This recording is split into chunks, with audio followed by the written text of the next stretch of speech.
মৰমৰ ছাত্ৰ-ছাত্ৰীসকল, আশা কৰোঁ তোমালোকে ভালদৰে পঢ়া-শুনা কৰি আছা। ছাত্ৰ-ছাত্ৰীসকল, সঁফুৰা বৃত্তি অহা ৰবিবাৰে হ'ব তোমালোকৰ, আৰু সেইবাবে মই এই ভিডিঅ'টো লৈ আহিলোঁ। ইয়াত ইম্পৰ্টেণ্ট কুৱেশ্যন কেইটামান চিলেক্ট কৰি ভিডিঅ'টো আগবঢ়োৱা হৈছে। লাষ্টলৈকে চাবা, ইয়াৰ পৰা কমন পৰা চান্স আছে। ছাত্ৰ-ছাত্ৰীসকল, ইয়াৰ উপৰি তোমালোক জনাও যে ক্লাছ 8 আৰু 9 অনলাইন টিউশ্যন হৈ আছে। কোনোবা ছাত্ৰ-ছাত্ৰীয়ে ল'ব বিচাৰে ল'ব পাৰিবা। যিসকল ছাত্ৰছাত্ৰীয়ে ল'ব বিচাৰে হোৱাটছএপত নম্বৰ SMS কৰি লাইভ ক্লাছ হয় নোৱাৰাটো সুধিব পাৰিবা। আৰু অহা বছৰৰ পৰা ক্লাছ 6ৰ পৰা ক্লাছ 10লৈকে আমাৰ ক্লাছবিলাক হ'ব। অহা বছৰ বুলি কওঁতে আমাৰ এপ্ৰিলৰ পৰা ষ্টাৰ্ট হ'ব, অৰ্থাৎ মাৰ্চৰ পৰা এডমিশ্যন হ'ব। আৰু লগতে তোমালোকৰ PDF বিলাক যদি পাব বিচাৰা, তোমালোকে ইম্পৰ্টেণ্ট PDF বা কমন কুৱেশ্যন আনচাৰ যদি পাব বিচাৰে, তেতিয়াহ'লে PDF আছে, ই-বুক আছে, তোমালোকে ল'ব পাৰিবা। ক্লাছ 4 আৰু 5ৰ বাবে মাত্ৰ 20 টকা ৰখা হৈছে নোটছবিলাকৰ কাৰণে। তোমালোকে লগে লগে পাই যাবা। আৰু 6ৰ পৰা 6-7ৰ বাবে ৰখা হৈছে 25 টকা। আৰু ক্লাছ 8-9ৰ বাবে ৰখা হৈছে 35 টকা, য'ত ই-বুক লাভ কৰিব পাৰিবা। ছাত্ৰ-ছাত্ৰীয়ে হোৱাটছএপত SMS কৰি তোমালোকে নোটছখিনি লৈ লোৱা, কমন পৰিব। এতিয়া নেক্সট প্ৰশ্নকেইটা আগবাঢ়িছো।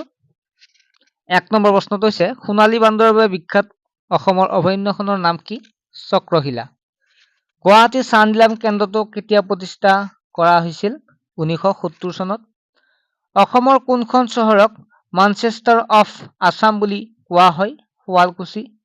এছিয়াৰ ভিতৰতে আটাইতকৈ ডাঙৰ শুকান মাছৰ বজাৰ অসমৰ ক'ত অৱস্থিত? জাগিৰোডত।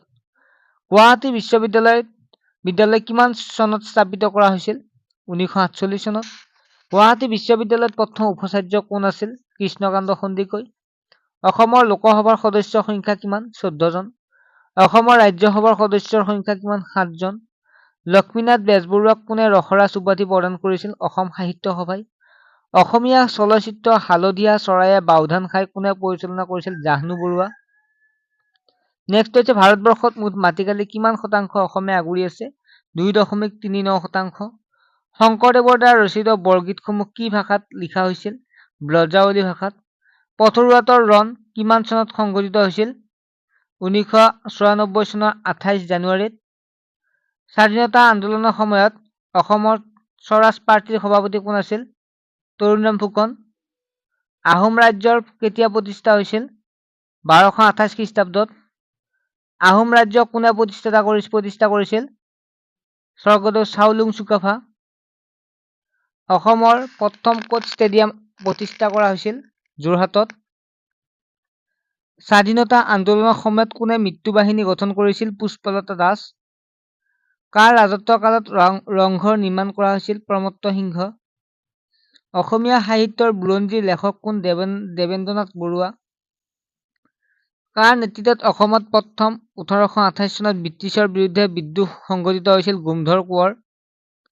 ইণ্ডিয়া এগেইনষ্ট ইটছেল্ফ গ্ৰন্থখন লেখক কোন? ডক্টৰ সঞ্জীৱ বৰুৱা। কোনখন জিলাক অসমৰ পৰা পৃথক কৰি 1947 চনত পূব পাকিস্তান বৰ্তমান বাংলাদেশৰ লগত চামিল কৰা হৈছিল? চিলেট। কনকলতা বৰুৱাই কোনটো স্বাধীনতা আন্দোলনত শ্বহীদ হৈছিল? ভাৰতীয় আন্দোলন।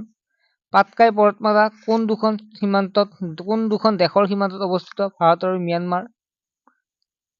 অসমৰ কোনখন ঠাইক হিন্দু মুছলমান আৰু বৌদ্ধ ধৰ্মৰ মিলনভূমি বুলি কোৱা হয়? পঞ্চতীৰ্থ হাজো।